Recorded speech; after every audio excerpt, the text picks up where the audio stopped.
Yeah, that's right. There's enough of that's for the little people. First offenders. Second offenders.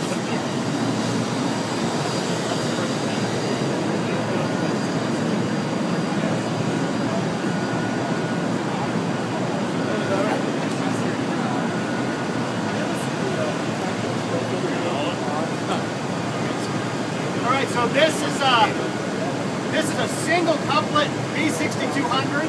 It's actually wired. If you want to take a look to see the back ends, this one has infrastructure set up, the 10 gig network switches, and how everything is bonded on the back end into the node. So you've got redundancy built in on every level.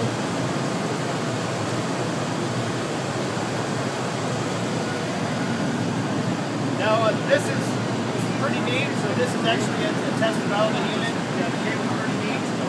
I'll show you a full configuration where the cabling is not so neat, but at least you can get the idea. Since this is like more development engineering instead of a marketing lab, you can see the amount of complexity on that back end. It's like living in a jungle. Which is all managed virtually. You just want to grab it and swing on it, don't you? Yes, I do. Integrated management software. Oh, really? So you'll see here, there's your press on the rack. Oh, yeah, there you go. It's funny, man. But, you know, I don't know if I've had conversations with them before, but I've seen them out there. All right. I'll take you up. I'm still using high school kids to wire this stuff up. No, actually, we're using engineers. Oh, okay. Still wiring this stuff. Just have to watch out. It's just shocking to see. All right, that's nothing.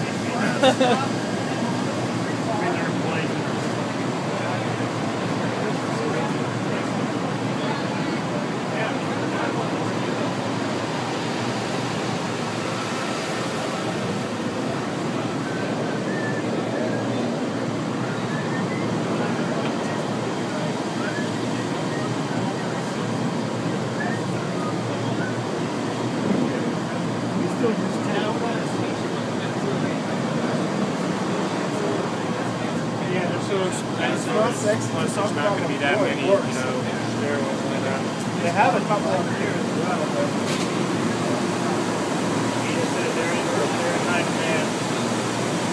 Yeah, so what this is here, even though it's not configured correctly, if you saw in the demo unit, you've got your nodes, your couplet nodes, centered in between your storage. But you'll see, you know, this is what it looks like on your 42U rack. All of your infrastructure is going to be at the top. Everything is redundant. Now, when you start connecting them together, like we have, you'll have a network switch, to get redundant network switch at the top, connecting the two together. Any questions on the 6200? All right, we'll switch to 3-par. Any questions on the 6200? No? All right, we're going to do 3-par with JR in.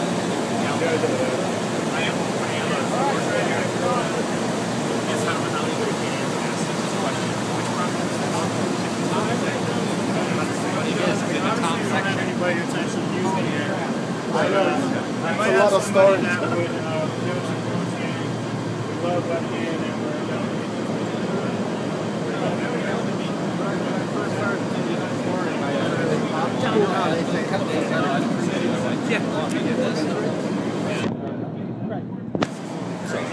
Data goes ahead. The second parlor is your phone. It's not populated.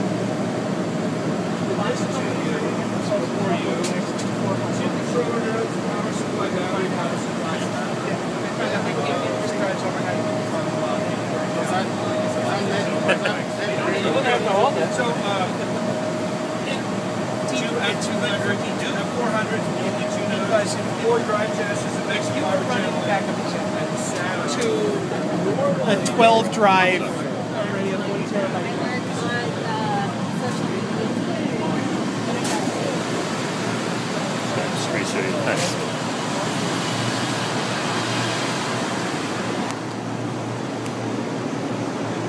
Everyone's filling up that side. Usually you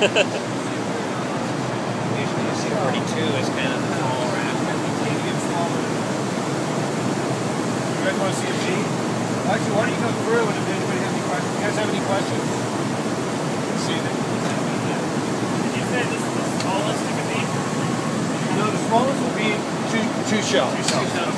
But I highly encourage people not to do 2 shelves. Yeah. Maintain the shelf. The cost of the shelf is fairly small, so why wouldn't you just do 4 shelves and give yourself that level of protection that you could lose an entire shelf? It's rare, but it happens. Are there rules about minimum and spindle counts in shelves? Yeah, you have to have 4 magazines. We always sell and manage things, so you have to have 4 magazines behind a node pair. One of the ways we avoid split brain is not only they have to talk across the back plane, there's 2 channels on the back plane, but they talk across the back end of this and need to be able to, to get warm, they need to be able to talk to all of this. So 4 is the minimum. Any other questions?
So we have an F200, told you never sell these, but in a lab it's perfectly okay if you're never going to grow or test dev blocks. So we do sell some of these, but I always push that they're going to use it. A V400 is here. This is the minimum configuration for a V400. You have to have 4 shelves. This only has 2 controller nodes in it. It's more interesting at the back because you see it's a massive amount of ports. Behind each controller node you could have 12,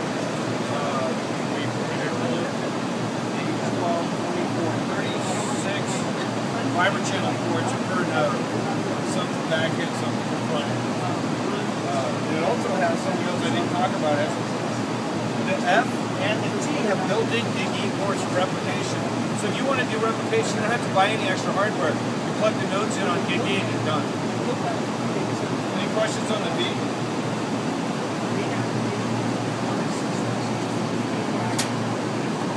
That rack stands out amongst anything. You know, I tell people HP didn't have any real influence on the design of the V, but at least somebody could have put an HP stencil on. I mean, how hard is that? Hey JR, would you mind doing it again for Sharpie? people that didn't see it? Oh, I don't mind doing that. My other question is, can I have one? It's not that interesting. what is interesting to me is actually, they're so small and loose. We have that.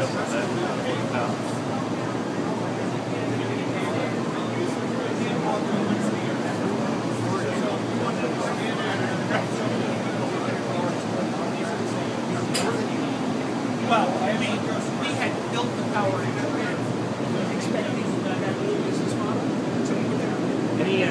Any data centers in New York City get up to this size? Are they all pretty small? In the city, no. Right outside, Yeah, you get big data centers.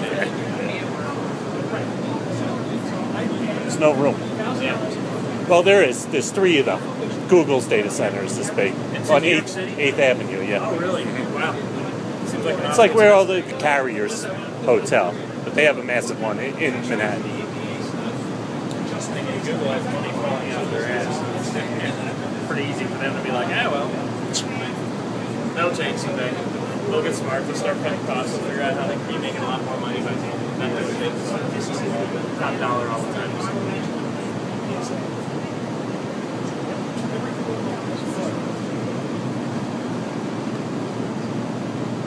F400, F, and the V400, you can order rack mount.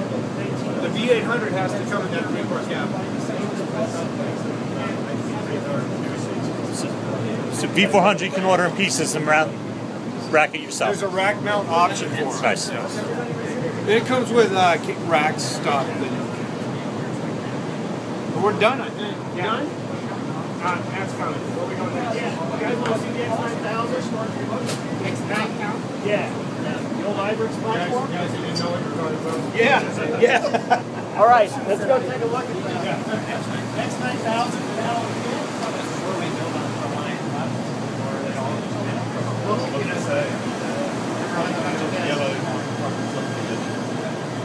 We're trying hardly, guys.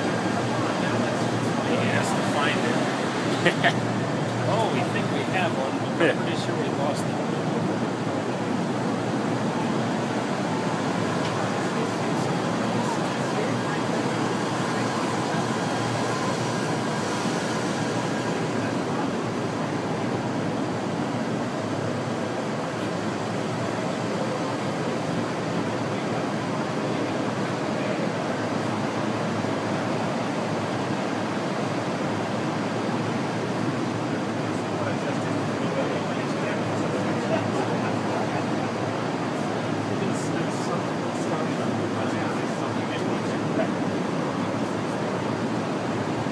Yeah, so this is the X9000 platform. Like I just said, it's very similar to everything else. This is, if you're not familiar with X9000, this is our NAS platform. It used to be Ibrix. It's that's it. Expand out. Expand up.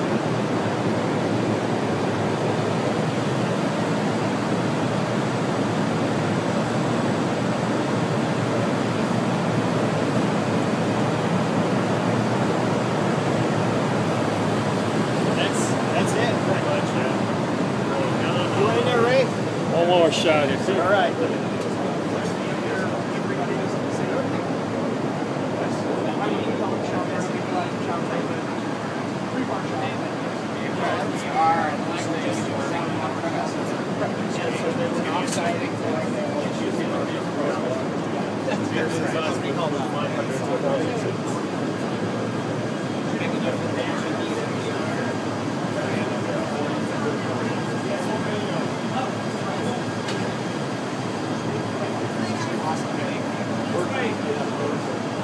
This concludes the storage. We will now learn about power and cooling. And this is actually pretty cool stuff. For a storage guy, I think this is pretty cool stuff. V-rated cooling. Don't be talking about it what the CO of nuclear translates back to the nuclear system. Starting anytime. That's the let them go. You guys go ahead. You guys Okay, you can all gather around here. He has a. How many of you were on the tour earlier this year? Last year, you mean? Yeah, last year.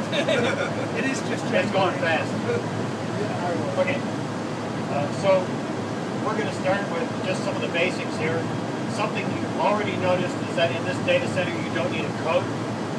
One of the fastest things you can do to save money is to just raise the temperature in your data center.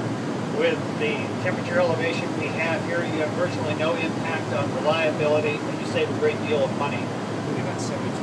We're 70 degrees in here is the target supply air temperature. In the sandbox, we run a little bit